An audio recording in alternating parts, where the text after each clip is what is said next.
Screen screen आ रही है बेटा ऑनलाइन वालों? यहाँ पे भी आ रही है। चलिए सर, कहानी शुरू करते हैं हम लोग। लास्ट क्लास से जहाँ पे हमने कंटिन्यू छोड़ा था, कहाँ गया बेसिक्स। अच्छा सर, कोई रिवाइज कराएगा मुझे जरा कि हमने लास्ट क्लास में क्या पढ़ा था? बहुत अच्छे। एसिड से कहानी शुरू करी थी। What are assets? एक ऐसी इकोनॉमिक रिसोर्स जो मेरे पास प्रेजेंट में मौजूद हो, जिससे मैं बेनिफिट लेता हूँ और उसको मैं ओन या कंट्रोल करता हूँ। ओन भी करूँ या कंट्रोल करूँ, दोनों में से कोई भी एक चल जाएगा। फिर उसके बाद सर हमने दूसरी चीज क्या सीखी थी? लाइबिलिटीज। लाइबिलिटीज क्या है सर? मेरी एक ऑब्लिगेशन है किसी को पे ऑफ करने की। सही। और वो ऑब्लिगेशन क्यों? किसी पास्ट इवेंट की वजह से क्रिएट हुई होगी। फिर उसके बाद तीसरी चीज हमने सीखी थी capital. What is capital? The net residual interest in the liability after deducting all the liabilities of the company. सही है, ये चीज हमने सीखी थी। सर फिर उसके बाद एक अकाउंटिंग इक्वेशन हमने सॉल्व करना सीखी थी कि भाई assets equals to capital plus liabilities. इसी को हमने रिवर्स भी करके लिखा था कि capital can be equal to asset minus liabilities. ये चीज सबको याद है? भाई फिर दो तीन किस्म के हमने एसेट्स भी देखे, कैश, फर्नीचर, बिल्डिंग, इन्वेंट्री और कोई सा एसेट। बस इतना ही एसेट। सर दो चार किस्म के हमने एक्सपेंसेस भी देख लिए। सर यहीं से मैं आगे कंटिन्यू करता हूँ। 8 ट्रांजेक्शन में यहाँ पे लिखता हूँ अपनी। सर ट्रांजेक्शन नंबर 8 है, हमने क्या किया? परचेज इन्वेंट्री ऑफ 5,000, या बल्कि चलो 15,000 ऑन क्रेडिट। ठीक है भाई। सर मैंने इन्वेंट्री परचेज करी है 5,000 रुपए की क्रेडिट के ऊपर। क्रेडिट का मतलब उधार पे। बहुत अच्छे सर, उधार पे मैंने 15,000 रुपए की इन्वेंट्री खरीदी। कोई बता सकता है इसका ट्रांजेक्शन की, सॉरी, अकाउंटिंग इक्वेशन पे क्या इम्पैक्ट आएगा? क्या कैश में कोई चेंज आना है? क्या कैश में तो कोई चेंज नहीं आना ना, उधार पे परचेज कर रहा हूँ, है ना? तो कैश में कोई मूवमेंट नहीं हुई। कैश मेरा वही 61,000 पे आ गया। तो फर्नीचर में कोई चेंज? 5,000। सर बिल्डिंग में कोई चेंज? कितने की? 20,000 वैसे ही आ गया। सिर्फ एक इन्वेंट्री ऐड होनी है मेरे पास। कितने की? 15,000 की। सर कोई बता सकता है एसेट का टोटल कितना बन रहा है? आदि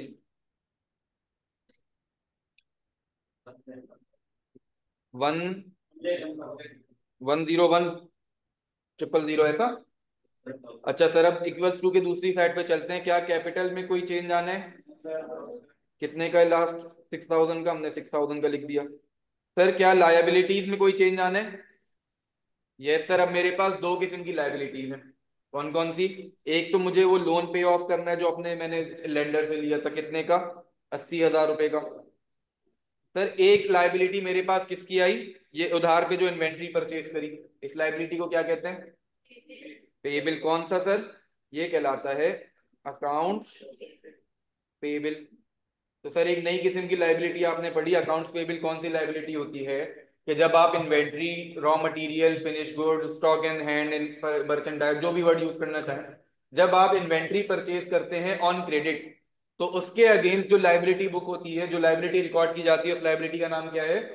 अकाउंट्स पेएबल। ये चीज समझ में आती है? कितने कितने की थी? 15,000 की ना? तो यहाँ पे टोटल मेरा बना 6,000 का, और यहाँ पे टोटल मेरे पास बना 95,000 का। जी बेटा आ जाइए। सही है। जी बेटा। अकाउंट पेबल क्या होता है कि अगर मैं उधार पे कोई अपनी इन्वेंट्री परचेज करूं, वर्ड याद रखिएगा, इन्वेंट्री अगर परचेज करूं उधार के ऊपर, दैट मीन्स अगर उधार के, सॉरी, इन्वेंट्री के अलावा कोई चीज परचेज कर रहा हूं, वो अकाउंट पेबल में नहीं आएगी। अकाउंट पेबल में सिर्फ कौन सी चीज? इन्वेंट्री अगर मैं उधार में परचेज करूं, तो उसके अगेंस्ट जो लाइबिलिटी बुक की जाती है उसका नाम क्या है? Account payable. तो फॉर एग्जाम्पल अगर मैं अज्यूम करता हूं, लेट से मैंने फर्नीचर परचेज किया उधार पे, तो क्या मैं उसको अकाउंट्स पेबल रिकॉर्ड करूंगा? नहीं सर, वो फर्नीचर पेबल के तौर पे रिकॉर्ड होगा। मैं अगर लेट से बिल्डिंग परचेज करता हूँ उधार पे, तो क्या मैं अकाउंट्स पेबल रिकॉर्ड करूंगा? नहीं सर, अब वो बिल्डिंग पेबल हो जाएगा। मतलब जो भी चीज परचेज करूं, वो उसी के नाम का पेबल बनता चला जाएगा। जब इन्वेंट्री परचेज करूंगा तो उसके लिए मैं क्या रिकॉर्ड करूंगा, एक अकाउंट पेबल। समझ में आती है चीज? क्या ये बैलेंस है दोनों साइड पे? 95 प्लस 6101। यहां तक कोई मसला? Sir transaction number 9। सर ये जो इन्वेंट्री हमने परचेज करी थी 15,000 रुपए की, sold inventory for ₹20,000 on credit. Sir जिस तरीके से उधार पे सामान खरीदता हूँ उसी तरीके से उधार पे सामान बेच भी सकता हूँ मैं, है ना? तो अब मुझे बताइए, क्या किसी को मैंने उधार पे पैसे दिए, सॉरी उधार पे अपना सामान बेचा, तो मेरे लिए एक एसेट है ये? क्यों सर? बहुत अच्छे सर, फ्यूचर में पैसा मुझे रिसीव करना होगा, फ्यूचर में बेनिफिट मुझे रिसीव करना होगा, तो जो भी बेनिफिट हमें रिसीव करना होता है वो क्या कहलाता है? एसेट है। नहीं, एसेट कहलाता है बेटा, अकाउंट रिसीवेबल तो भी बताऊंगा मैं।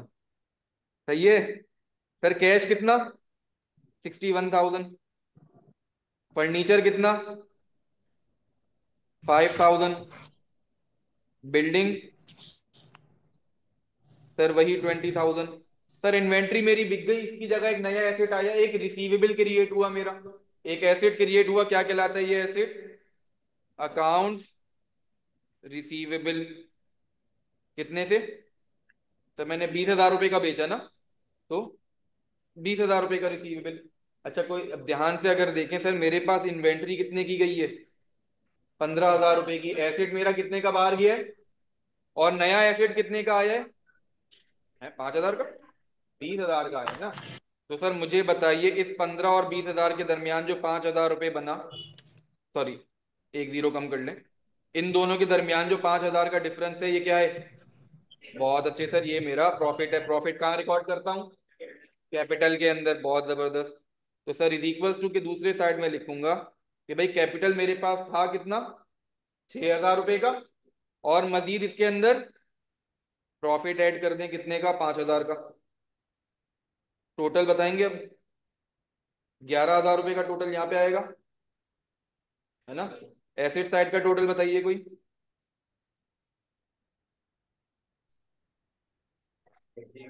1,06,000। और लाइबिलिटीज में एक अकाउंट्स पेबल अभी भी मौजूद है, कितने का? 15,000 का। टोटल 95,000। अच्छा जी सर, अब थोड़ी सी मुश्किल ट्रांजेक्शन लिखें। लास्ट ट्रांजेक्शन है हमारी, एक थोड़ी सी मुश्किल ट्रांजेक्शन लिखता हूं मैं। Received money from customer and paid the supplier. Sir ऊपर वाली ट्रांजेक्शन के पास अगर वापस चलूं, तो हमारे पास एक अकाउंट रिसीवेबल मौजूद है, ये किससे रिसीव, सॉरी किससे रिसीव करना होगा ये? हम्म कस्टमर से मुझे कितने रिसीव करने? सही। और सप्लायर को कितने रिसीव, सॉरी पे करने? तो सर मैंने ट्रांजेक्शन क्या लिखी है कि मैंने अपने पैसे कस्टमर से रिसीव करे, कितने आए होंगे मेरे पास? सर 20,000 आए होंगे। और मैंने कस्टमर से खुद से रिसीव करके सप्लायर को कितने पे किए होंगे? 15,000।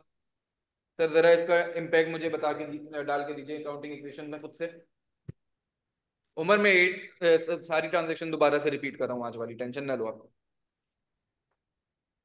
सर मुझे बताइए, कैश साल के शुरू में, सॉरी ट्रांजेक्शन से पहले था हमारे पास 61,000 का, क्या अभी कोई चेंज आएगा? क्या चेंज आएगा? 5,000 कैसे आया? सर ये जो 61,000 है, इसके अंदर पहले मैंने 20,000 ऐड करे होंगे, और बाद में मैंने 15,000 माइनस करा दिए होंगे। सर 20,000 ऐड कौन से? ये वाले कस्टमर वाले।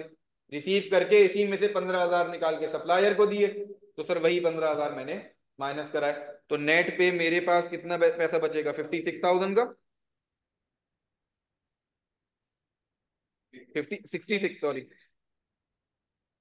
66,000 का कैसे? हाँ बेटा आ जाओ। सही है, ये 66,000 समझ में आता है सबको? पक्का? फिर उसके बाद फर्नीचर था हमारे पास 5,000 का। और क्या था? बिल्डिंग थी हमारे पास 20,000 की। सर क्या अकाउंट रिसीवेबल लिखने की जरूरत है? नहीं सर, अब तो खत्म हो गया, पैसा रिसीव हो गया। तो मुझे कोई बता सकता है यहाँ पे टोटल कितना बन रहा है? 91,000। सर इज इक्वल टू के दूसरी साइड चले, अगर कैपिटल में मेरे पास पिछली ट्रांजेक्शन से 11,000 आया, सही है, प्लस लोन मेरा अभी भी वही 80,000, और अकाउंट्स पेबल नहीं है सर, खत्म हो गया।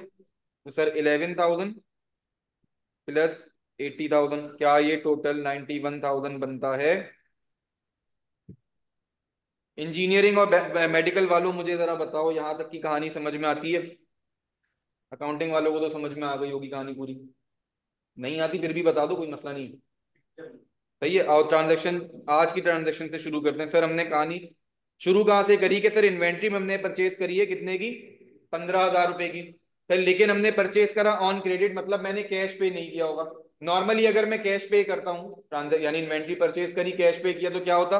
सर कैश को लेस कर देता, यानी कम कर देता, और इन्वेंट्री में इंक्रीज करा देता अपनी। इस मरतबा क्या हुआ सर, मैंने 15,000 रुपए की इन्वेंट्री तो परचेज कर ली लेकिन पे नहीं किया, तो मेरे लिए एक लाइबिलिटी बन गई, एक उधार है मेरे, जो मुझे इन फ्यूचर किसी को पे ऑफ करना है। तो सर उस उधार का नाम मैंने क्या रखा? Accounts payable. What is accounts payable? The liability to pay off purchase of inventory. What is account payable? Liability to pay off purchase of inventory. ये चीज समझ में आती है? तो सर कहाँ गया? 15,000 रुपए मैंने ऐड करे इन्वेंट्री में, और यही 15,000 मैंने ऐड करा दिए अकाउंट्स पेबल के नाम पे। ठीक है, ट्रांजेक्शन नंबर 8 में कोई मसला ऑनलाइन वालों?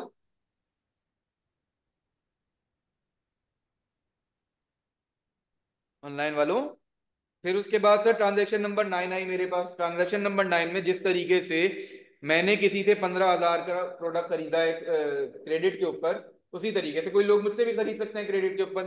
तो मैंने उनको बेचा कितने का? 20,000 रुपए का। सही।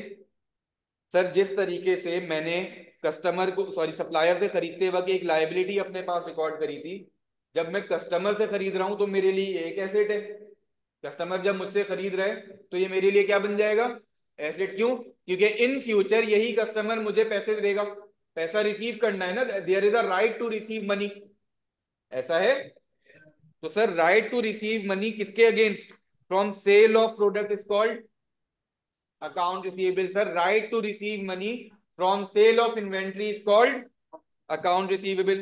तो सर मुझे 20,000 रुपए अपने कस्टमर से रिसीव करने थे, उस 20,000 रुपए का मैंने एक एसेट रिकॉर्ड कर लिया अकाउंट रिसीवेबल के नाम से। सही, इन्वेंट्री मेरी बुक्स में से बाहर चली गई। ये चीज समझ में आती है? अच्छा सर, अब मसला क्या था, इन्वेंट्री जो बाहर गई है वो 15,000 की है, और जो अकाउंट रिसीवेबल मैंने रिकॉर्ड करा है वो 20,000 का है। दैट मीन सर इस ट्रांजेक्शन पे मैंने 5,000 रुपए का प्रॉफिट कमाया। इस ट्रांजेक्शन पे मैंने 5,000 रुपए का प्रॉफिट कमाया। सर ये प्रॉफिट कहाँ रिकॉर्ड होगा? कैपिटल के अंदर। सर प्रॉफिट किसके लिए कमाते हैं? ओनर के लिए कमाते हैं ना। बिजनेस प्रॉफिट क्यों कमाते हैं? ओनर के लिए। तो सर ओनर का जो पेबिल है उसके अंदर मैंने 5,000 ऐड करा दिए।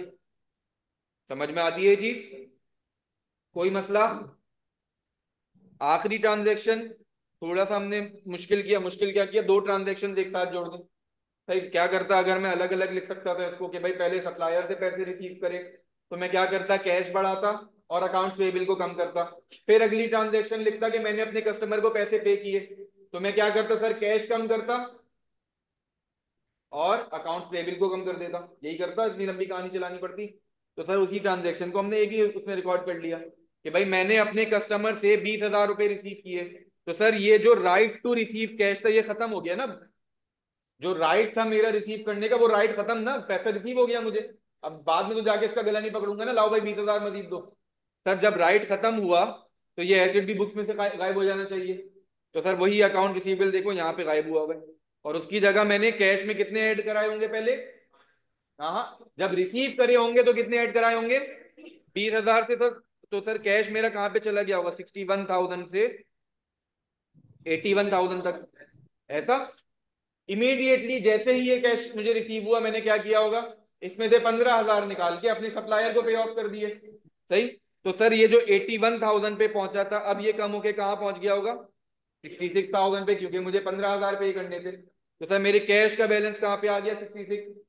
तो सर जिस तरीके से कस्टमर से रिसीव करने के बाद मेरा राइट टू रिसीव खत्म हो गया, इसी तरीके से सप्लायर को पे करने के बाद मेरे ऑब्लिगेशन टू पे खत्म हो जाएगी।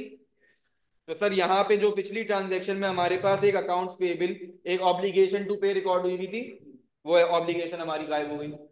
मुझे बताइए तीनों ट्रांजैक्शन समझ में आती है? बेटा 80,000 का लोन लास्ट से ही कैरी फॉरवर्ड होते हुए आ रहा है, ये 80,000 वैसे का वैसे ही आ गया। क्या मतलब पता कैसे चलेगा बाद में कि एक कस्टमर से अकाउंट रिसीवेबल खत्म हो गया? बेटा ऐसे ही पता चलेगा कि मुझे ट्रांजैक्शन में लिखा हुआ कहीं नजर नहीं आ रहा। सही।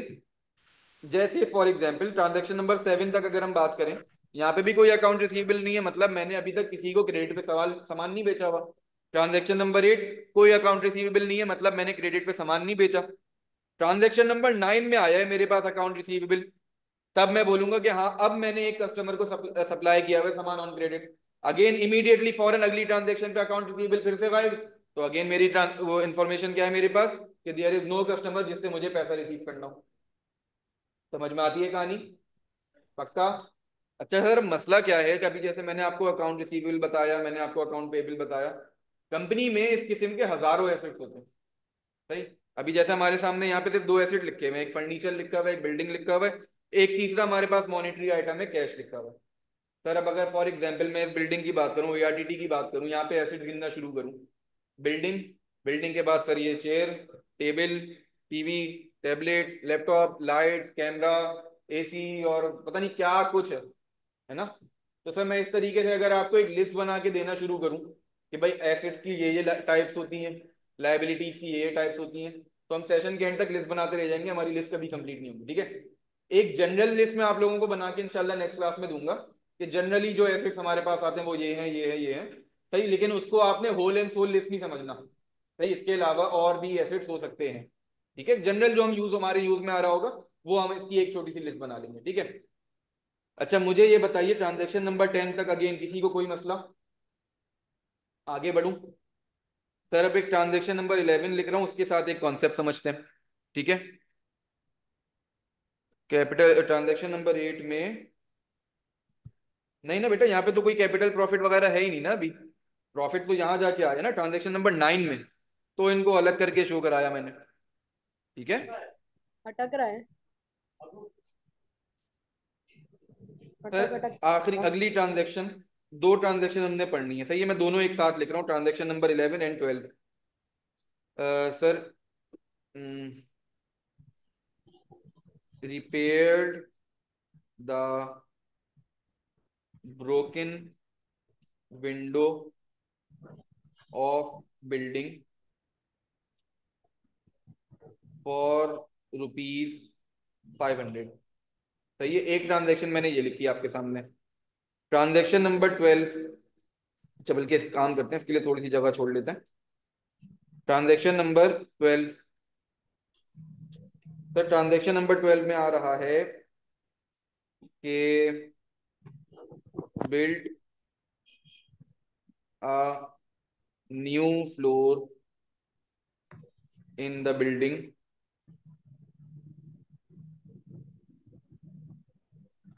For let's say 15,000। कैश है ना इतना हमारे पास? हाँ कैश है। सर ये दो ट्रांजैक्शंस आपके सामने लिखी हुई हैं। पहली ट्रांजैक्शन को अगर हम डिस्कस करें, सर क्या किया हमने, एक टूटी हुई विंडो थी हमारी बिल्डिंग की, 500 रुपये हमने दिए और वो विंडो सही करा ली। ये मेरे लिए क्या है? एसेट। एक्सपेंस क्यों? एसेट नहीं है भाई, बिल्डिंग का एक शीशा तोड़ा हुआ था वो लगवा दिया। चलो रिपेयर करा, चलें ठीक है, मैं आपकी बात मानता हूँ। मैंने बोला भाई कि मेरे पास कैश है कितने का? 66,000 का। फर्नीचर है कितने का? 5,000 का। और बिल्डिंग कितने की? 20,000। सही है, कोई मसला इसमें? कितना? 91,000 का टोटल यहाँ पे आ गया। अभी आपने मुझे बताया सर ये हमारे लिए एक एक्सपेंस है, एक्सपेंस कहाँ रिकॉर्ड होगा? कैपिटल। बहुत अच्छे। तो सर इज इक्वल्स टू की दूसरी साइड पे मैं गया कैपिटल के पास, कैपिटल कितना था, 11,000 का था हमारे पास शुरू से। और सर एक एक्सपेंस इसके अंदर आ गया कितने का, 500। मुझे बताइए एक्सपेंस रिकॉर्ड करने से कैपिटल बढ़ेगा या कम होगा? बहुत अच्छे सर, कम होगा। तो मेरे पास अब कैपिटल रह गया होगा 10,500 का, है ना। और सर एक लोन आ गया मेरे पास कितने का, 80,000 वैसे का वैसा। ओ सॉरी, कैश भी तो कम करना था हमने, 65,500। तो यहाँ पे मेरे पास हो जाएगा 90,500। अच्छा, यहाँ पे टोटल आ गया मेरा 80,000। मुझे बताइए ट्रांजैक्शन नंबर 11 में कोई मसला? ऑनलाइन वालों सब ओके? ट्रांजैक्शन नंबर 12 में क्या किया मैंने, जो ऑलरेडी मेरे पास एक बिल्डिंग मौजूद थी उसमें एक और फ्लोर डलवा दिया। लेट से 3 फ्लोर की बिल्डिंग थी, मैंने 4 फ्लोर का कर दिया, तो ये भी मेरे लिए रिपेयर हुआ। ये एसिड क्यों हुआ भाई? मैं इसको मैं इसको एक्सपेंस क्यों बोल रहा हूँ और इसको एसिड क्यों बोल रहा हूँ? तो सर मतलब ये हुआ कि हमारे पास खर्चे कितने किस्म के हुए, 2 किस्म के सर। एक वो खर्चा होगा जो मैं एसेट के तौर पे रिकॉर्ड करूंगा, और एक वो खर्चा होगा जो मैं एक्सपेंस के तौर पे रिकॉर्ड करूंगा। सही है। तो सर इनका नाम रखा गया, अगले यहाँ पे आके लिख लेते हैं, हमारे पास डेफिनेशन आती है किसकी, टाइप ऑफ एक्सपेंडिचर। सही है भाई। पहली टाइप हमारे पास आती है, number 1 is called revenue expense या रेवेन्यू एक्सपेंडिचर। सर क्या होता है रेवेन्यू एक्सपेंडिचर? एन एक्सपेंस या एन एक्सपेंडिचर टू मेंटेन और ऑपरेट एन एसेट। सर ये अभी आधी डेफिनेशन लिखी है, आधी डेफिनेशन बाकी है, वो थोड़ी सी देर में बताता हूँ। ठीक है सर। रिपेयर रेवेन्यू एक्सपेंडिचर क्या है? एक ऐसा खर्चा जो हमारे एसेट को या तो मेंटेन करने के लिए हो या उसको चलाने के लिए हो। जैसे फॉर एग्जांपल एक प्लांट की अगर हम बात करें, या ये मशीनरी की बात करूंगा, मेरे पास ये टीवी चल रहा है, सही। इसके लिए रेवेन्यू एक्सपेंडिचर क्या सर, बिजली खर्च हो रही है ना। तो मुझे बताइए बिजली से ये इसके क्या कहते हैं, क्या हो रहा है, सिर्फ और सिर्फ ऑपरेट हो रहा है। तो सर बिजली का खर्चा मेरे लिए क्या कहलाएगा, एक रेवेन्यू एक्सपेंडिचर कहलाएगा। और sir revenue expenditure are recorded as as expense. सही है, ये चीज समझ में आती है। अच्छा अगेन मैंने अभी पूरी डेफिनेशन नहीं बताई है, पूरी डेफिनेशन हम थोड़ी सी देर के बाद लिखेंगे, ठीक है। ट्रांजेक्शन दूसरा हमारे पास होता है, क्या था, कैपिटल एक्सपेंडिचर।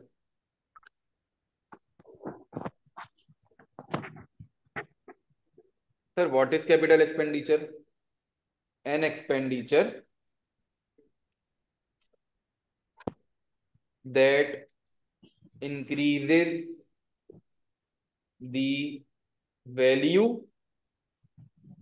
लाइफ और एफिशिएंसी ऑफ एन एसेट। कि सर एक ऐसा खर्चा जिसकी वजह से किसी एसेट की या तो लाइफ, या तो वैल्यू, या फिर एफिशिएंसी में इंक्रीज आ जाए। जैसे अभी जो बिल्डिंग के ऊपर हमने एक चौथा फ्लोर ऐड किया, इसकी वजह से बिल्डिंग की वैल्यू में इजाफा होगा। Yes sir. सर बिल्डिंग से मिलने वाले बेनिफिट में इजाफा होगा। Yes sir. पहले 4 फ्लोर 3 फ्लोर पे हमारी क्लासेस चलती थी, अब 4 फ्लोर पे चलेंगी।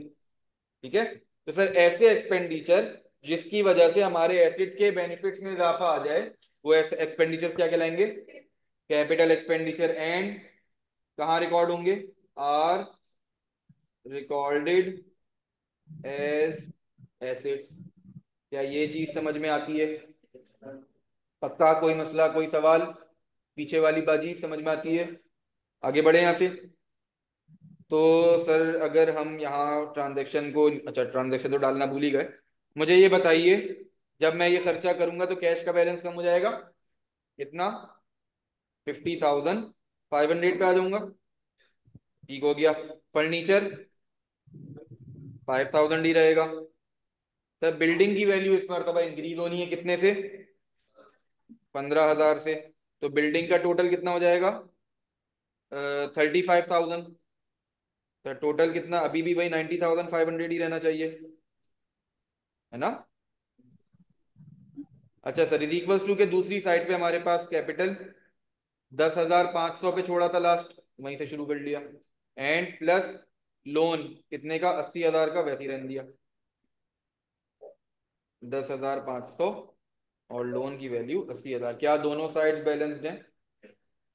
मुझे ये बताइए, यहां तक किसी को कोई मसला? यहां तक किसी को कोई मसला? पक्का? ऑनलाइन वालों, चलें सर, इसके आगे थोड़ी सी डेफिनेशन हमने और लिखनी है। सर एक डेफिनेशन हमने लिखनी है, टाइप्स ऑफ एसिड्स।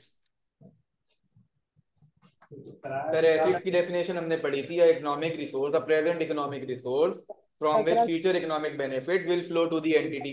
इसी तरीके की कुछ मोर और लेस डेफिनेशन हमने पढ़ी थी। सर हमारे पास एसिड्स की टाइप्स हैं दो। एक कहलाती है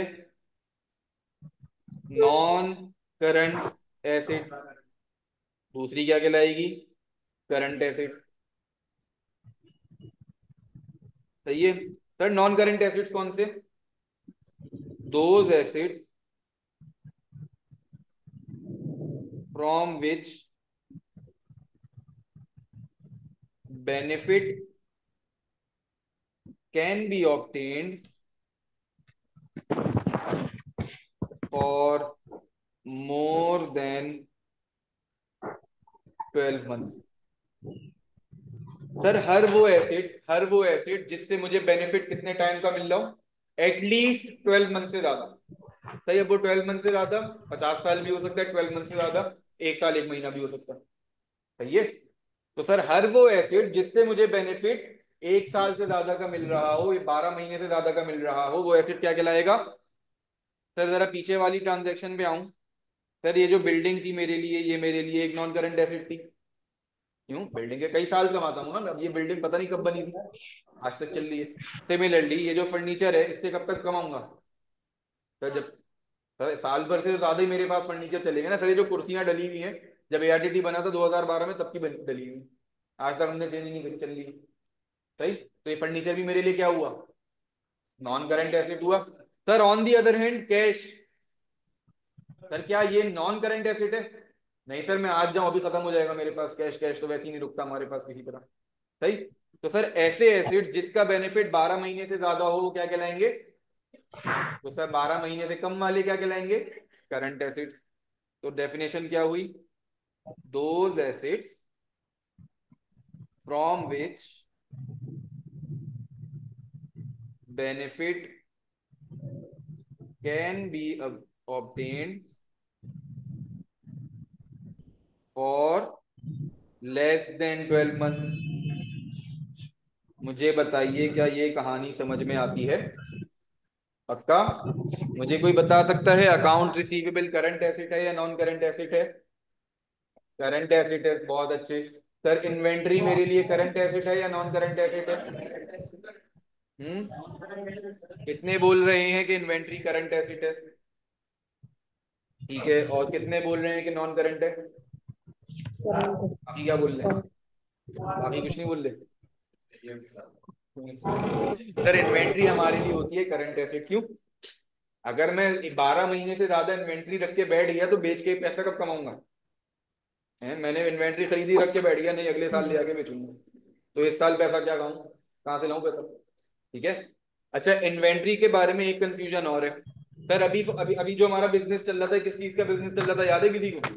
जूतों का कारोबार चल रहा था। फॉर एग्जाम्पल मैं रियल एस्टेट का कारोबार करने लगूं, मैं बिल्डिंग खरीद के बिल्डिंग बेचता हूँ, तो क्या अब मैं बोलूंगा कि इन्वेंट्री मेरे लिए नॉन करंट एसेट हो गई क्योंकि बिल्डिंग खरीद रहा हूँ? नहीं सर, तब भी मेरे लिए करंट एसेट होगी, क्यों, खरीदना है बेचना है, खरीदना है बेचना है। सही, तो ये तो मैं 12 महीने के अंदर अंदर बिक जाती है ना मेरी इन्वेंट्री। 12 महीने से ज्यादा पड़ी है मतलब इन्वेंट्री खराब होने वाली है मेरी, ऐसा है। समझ में आती है ये चीज? तो सर याद रखिएगा, इन्वेंट्री हमेशा हमेशा हमारे लिए क्या होगी? करंट एसेट होगी। ठीक है, कोई मसला यहाँ पे? आगे बढ़े। ये लिख लिया आप लोगों ने?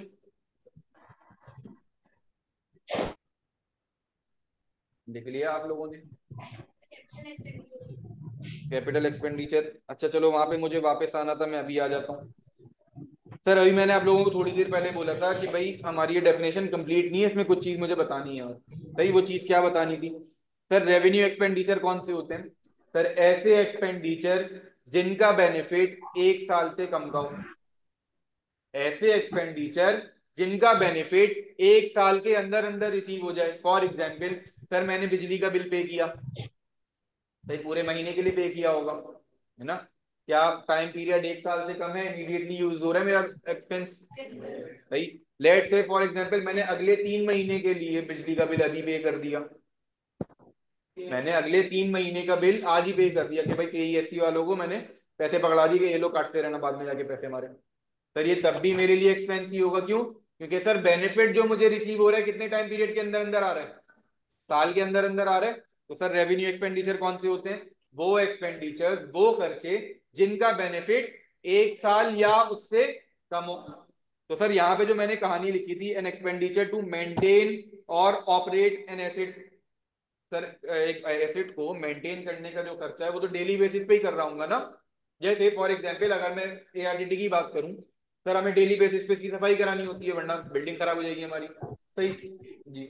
हर 6 महीने हम इसको पेंट कराते हैं ताकि तो कुछ कंडीशन हमारी साफ सुथरी रहे। ठीक है, तो ये मेरे लिए सारे के सारे क्या है? रेवेन्यू एक्सपेंडिचर ही हुए ना। अब हालांकि आप लोगों को पता होगा शायद कि पेंट करने का खर्चा बहुत बड़ा होता है ना? पेंट करने का खर्चा वैसे अगर देखा जाए तो अच्छा खासा महंगा पड़ता है सर। एक कमरा ऑलमोस्ट 5 साढ़े 5 हजार रुपए का पेंट होता है। तो हमारे 1 2 3 4 5 6 7 8 कोई 10 कमरे हैं टोटल, 50 60 हजार रुपए का खर्चा सीधा सीधा है ये तो जहन में सवाल आएगा कि सर 60 हजार रुपए का खर्चा है तो ये तो कैपिटल होना चाहिए, है ना? सर याद रखना रेवेन्यू और कैपिटल एक्सपेंडिचर कभी भी अमाउंट ऑफ मनी पे डिपेंड नहीं करते। क्या मतलब? सर ऐसा हो सकता है, ऐसा मैंने देखा भी है कि सर 300 मिलियन, पता है कितने होते हैं? 30 करोड़ रुपए की हमने मेंटेनेंस सर्विस दी थी सिर्फ। तो ये मेरे लिए एक रेवेन्यू एक्सपेंडिचर था। सर ये मैंने अभी रिसेंटली देखा है। इससे बड़े बड़े भी खर्चे देखे सर, मैंने 1200 मिलियन की भी मेंटेनेंस सर्विस जाते हुए देखी है। 1200 मिलियन कितने हुए? 120 करोड़, 1 अरब 20 करोड़ रुपए की सिर्फ मेंटेनेंस करा रहे हैं। सही। तो कभी भी एक्सपेंसेस को अमाउंट से लिंक नहीं करना कि सर अगर अमाउंट बहुत बड़ी है तो कैपिटल एक्सपेंडिचर, अमाउंट छोटी सी है तो रेवेन्यू एक्सपेंडिचर। सर मैंने 3 4 लाख का भी कैपिटल एक्सपेंडिचर देखा है। जैसे अब फॉर एग्जाम्पल खुद से सोचो, तो ये 1200 मिलियन का एक खर्चा, कंपनी अगर एक बाइक खरीदे, क्या होगी वो? एसेट होगी। सही है। बाइक कितने की सर? 40 50 हजार रुपए की मिल जाती है ना? बाइक मेरी 40 50 हजार रुपए में आ जाती है मेरे पास। तो सर यहां मैं बोल रहा हूं कि 1200 मिलियन मेरे लिए एक रेवेन्यू एक्सपेंडिचर है, मुझे आज के आज इसको एक्सपेंस के तौर पे रिकॉर्ड कर लेना चाहिए। लेकिन सर मैं ये बोल रहा हूँ दूसरी तरफ कि भाई एक 50 हजार रुपए की नन्ही मुन्नी सी बाइक खरीदी है, इसको मुझे एसेट के तौर पे रिकॉर्ड करना चाहिए। तो सर याद रखिएगा कि कौन सा रेवेन्यू एक्सपेंडिचर है, कौन सा बेनिफिट, सॉरी कैपिटल एक्सपेंडिचर है, ये किसके ऊपर डिपेंड करता है? हाँ सर ये तो आपने बताया नहीं। सर ये डिपेंड करता है कि आपका बेनिफिट कहां पे आ रहा है। अगर मेरा एक एक्सपेंस का बेनिफिट, एक खर्चे का बेनिफिट साल या उससे कम का है तो वो क्या कहलाएगा? Revenue expenditure. और अगर एक खर्चा ऐसा है जिसका बेनिफिट मेरा 1 साल से ज्यादा का होगा तो वो क्या कहलाएगा? Capital expenditure. क्या ये चीज समझ में आती है? सर अगर मेरा एक खर्चा, एक मिनट ना यहाँ पे थोड़ी सी जगह बना के मैं लिखता हूँ, एक मिनट दीजिए मुझे, सिलेक्शन कहीं से होती है मेरे ख्याल से, यहाँ से होती शब्द।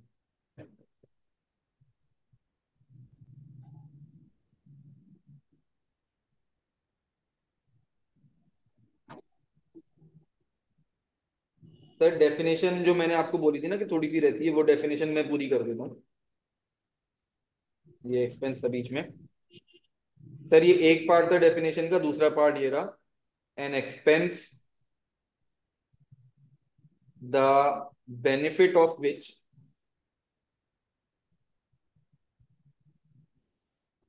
Can be obtained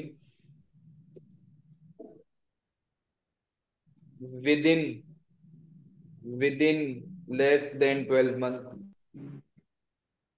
will be called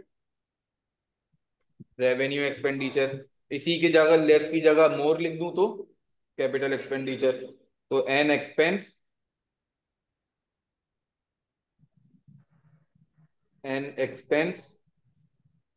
the benefit of which, ये कहाँ पे बीच में आ गया, of which can be obtained for more than 12 months will be called capital expenditure. सही है। ये कॉपी करते रहें और साथ साथ जरा मेरे छोटे मोटे सवालों का जवाब दें। मैंने एक खर्चा किया, क्या खर्चा किया सर? मैंने अगले 2 सालों के लिए बिजली का बिल एडवांस में पे कर दिया, या चल 2 सालों के लिए मैंने एआरटीटी का रेंट एडवांस में पे कर दिया। सही है।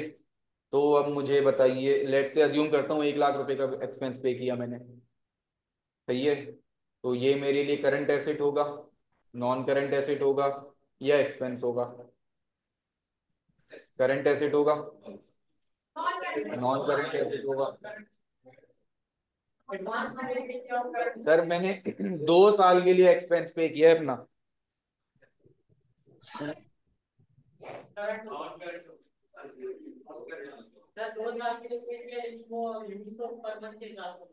तो भाई मैं आज खड़ा हुआ हूँ फॉर एग्जाम्पल 31 दिसंबर 2020, या 2000 कौन सा चल रहा है, 24।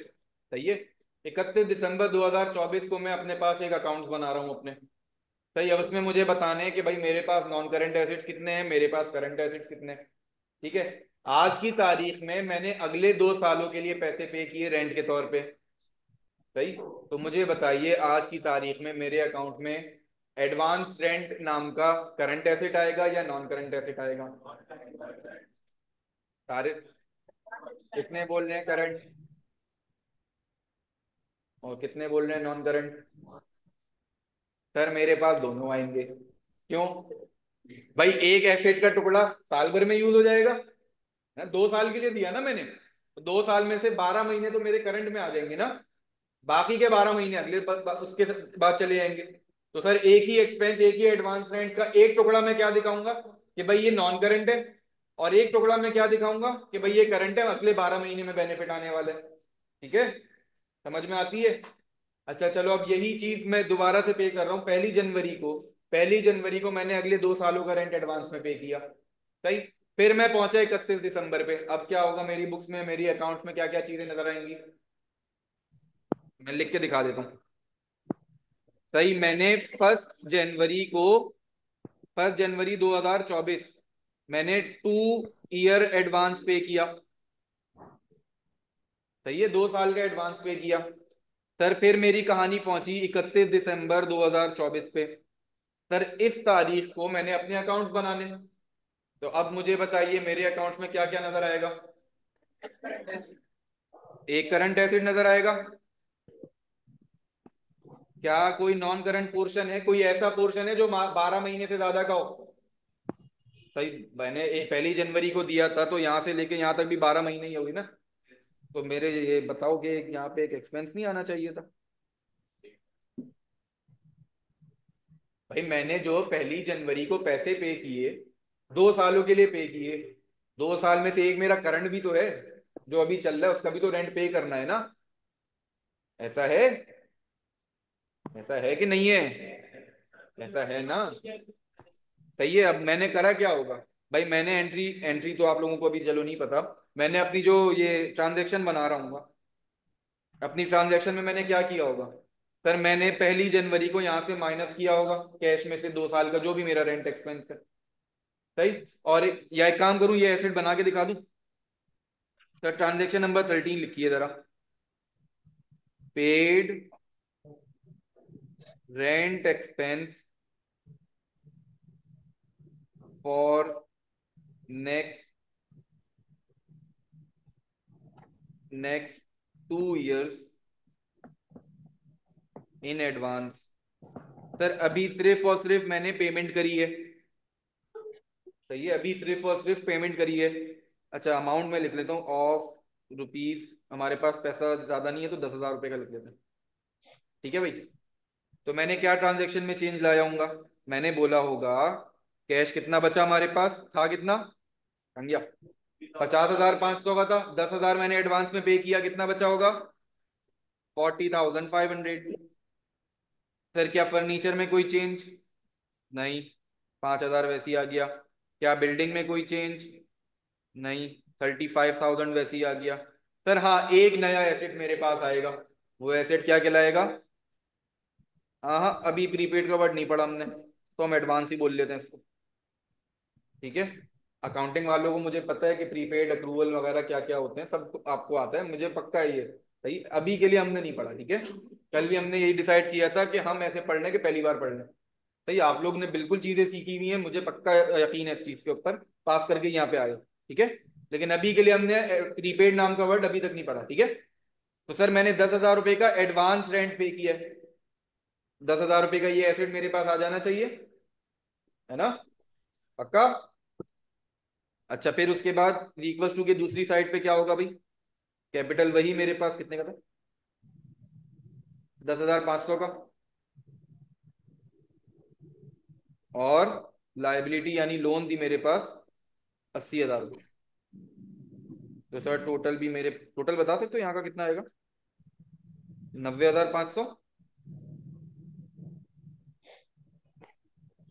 और ओ सॉरी, 10,500 और 80,000। यहाँ तक कोई मसला? सर 14वीं ट्रांजेक्शन, ट्रांजेक्शन नंबर 14 मैं बोल रहा हूँ। क्या बोल रहा हूँ? 1 ईयर हैज पास। सही है भाई। ट्रांजेक्शन क्या लिखी मैंने? 1 साल पास हो गया। अब मुझे जरा सोच समझ के बताइए सर, ये जो एडवांस रेंट में 10,000 रुपये मौजूद हैं, ये जो एडवांस रेंट में 10,000 रुपये मौजूद हैं, असल में ये होना क्या चाहिए था? मेरा एक्सपेंस होना चाहिए था ना, रेंट का एक्सपेंस होना चाहिए था। सही, लेकिन मैंने बोला कि भाई अभी के लिए तो आप मेरे लिए एक एसेट हो। क्यों? क्योंकि आपका बेनिफिट मैंने फ्यूचर में जाके लेना है। तो मैंने 10,000 रुपये का अपने पास एक एसेट क्रिएट किया। ठीक है। फिर उस एसेट को क्रिएट हुए हुए 1 साल गुजर गया। मुझे ये बताइए जरा सोच के, इस 10,000 रुपये में से 1 साल का रेंट एक्सपेंस बन गया? 1 साल का मेरा एक्सपेंस बन गया। तो मुझे ये बताइए मैं अपनी ट्रांजेक्शन में क्या चेंज लाऊं? मैं बोलूंगा भाई बहुत अच्छे से, कैश आया मेरा 40,000 का, फर्नीचर आया मेरे पास 5,000 का, बिल्डिंग आई मेरे पास 35,000 की। ठीक है। सर एडवांस रेंट मैंने 2 सालों के लिए 10,000 दिया था, 1 साल का कितना होगा इसका मतलब? 5,000। दैट मीन सर ये एसेट अब मेरे पास कितना बाकी है? 5,000 का बाकी रह गया। ठीक हो गया। सर इक्वल करूं टोटल, अगर मैं करूं 90,500 की जगह 80,500 हो जाएगा। ओ सॉरी, 85,500 हो जाएगा, है ना? दूसरी साइड पे अगर मैं चलूं, सर कैपिटल कितना था? 10,500 का। और बहुत अच्छे सर, एक अदद रेंट एक्सपेंस आएगा मेरे पास। यहां से मैं थोड़ा सा इसको सही करूं, 10,500 और 5,000 रुपये मैंने माइनस करा दिए। कितना बचा भाई?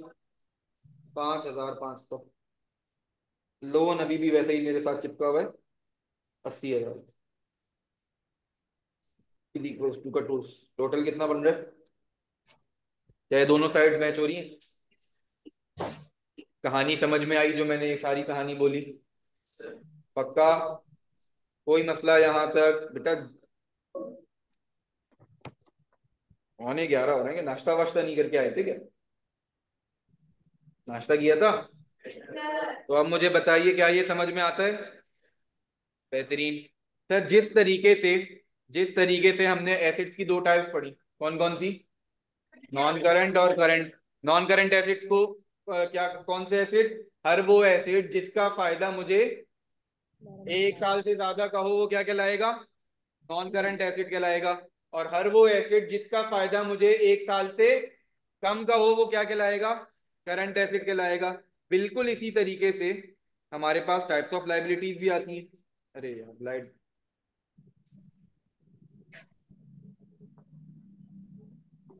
Type of liabilities. तो ये भी कितनी टाइप की होती हैं? दो टाइप की। कौन कौन सी? बहुत अच्छे सर, जिस तरीके से नॉन करंट एसेट और नॉन करंट लायबिलिटी थी, ये आ गया नॉन करंट लायबिलिटी और करंट लायबिलिटी। सर डिफरेंस बता सकते हैं? तो इंजीनियरिंग वाला पता है मुझे कोई। अब मुझे याद नहीं कौन इंजीनियरिंग वाले थे। क्या सारे कॉमर्स वाले हैं? बता दो, कोई तो बता दो। बहुत अच्छे, जिसको विद इन ईयर पे करना हो वो क्या कहलाएगी? करंट, हाँ, करंट लायबिलिटी कहलाएगी। और जिसको आफ्टर 1 ईयर पे करना हो वो non current liability. Liability that need to be repaid after 1 year will be non current liability।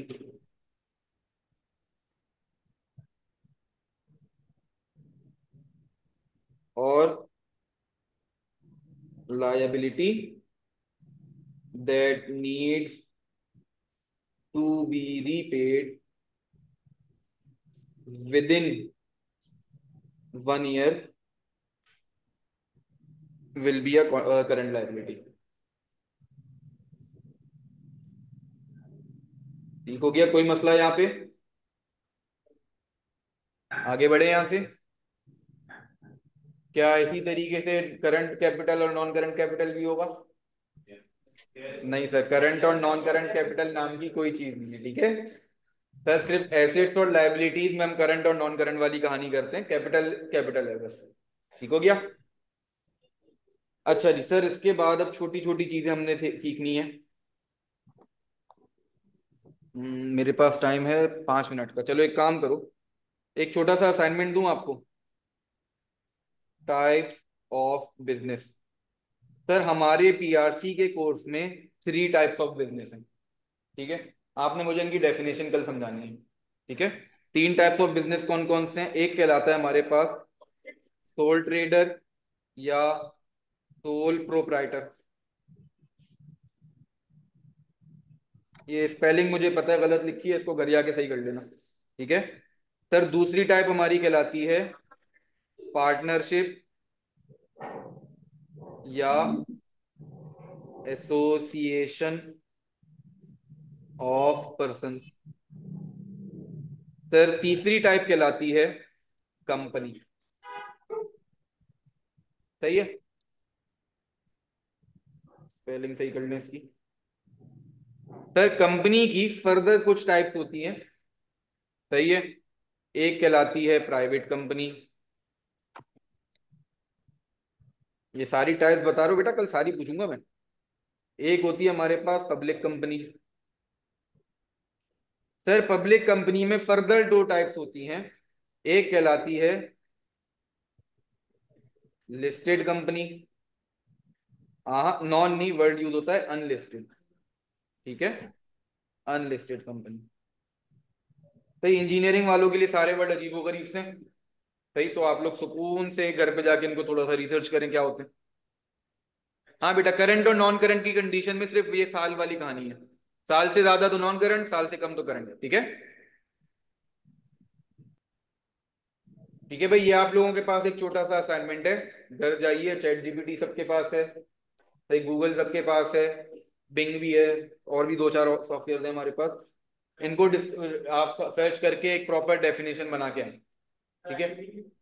हाँ, हाँ बुक्स में भी है, ये आपकी बुक में लिखी हुई है सारी चीजें। सही है सर, अकाउंटिंग की बुक के अलावा हर जगह से आप सर्च कर सकते हैं। अकाउंटिंग की बुक में तो है ही ना, वो तो हमें पता है, ठीक है? हो जाएगा ये काम। अब मुझे ये बताइए, आज जो भी हमने कहानी पढ़ी, हमने एसेट्स की टाइप्स देखी, हमने लाइबिलिटीज की टाइप्स देखी, हमने 2 स्पेसिफिक एसेट्स और लाइबिलिटीज पढ़े। एक को हमने नाम दिया अकाउंट रिसीवेबल, एक को हमने नाम दिया अकाउंट पेएबल। मुझे ये बताइए, सारी कहानी समझ में आई? इंजीनियरिंग और मेडिकल बैकग्राउंड वालों से स्पेसिफिकली मैं पूछ रहा हूँ, कोई सवाल आप लोगों का, कोई भी चीज जो आज की क्लास में आप लोगों को पूछनी हो, ऑनलाइन वालों? यस बेटा, ग्रुप्स का मैं आज बोल देता हूँ, ग्रुप्स इंशाल्लाह आज बन जाएंगे, तो फिर मैं रात तक इंशाल्लाह सेंड कर दूंगा, ठीक है?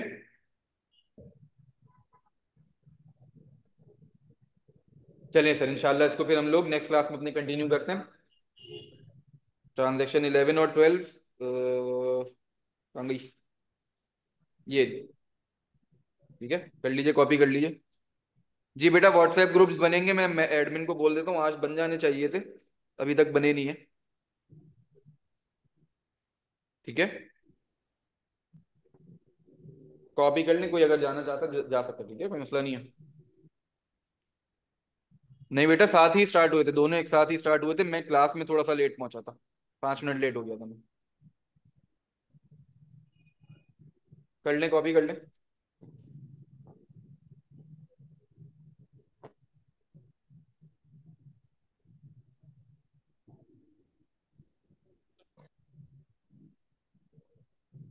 जल्दी जल्दी कर लो बेटा, बैटरी खत्म हो गई मेरी, 2% पे आ गया।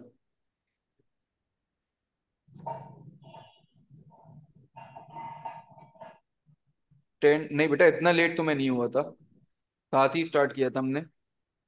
ये ऐसे बेटा रिकॉर्डेड अपलोड अपलोड होगा, बिल्कुल यूट्यूब पे मिलेगा आपको।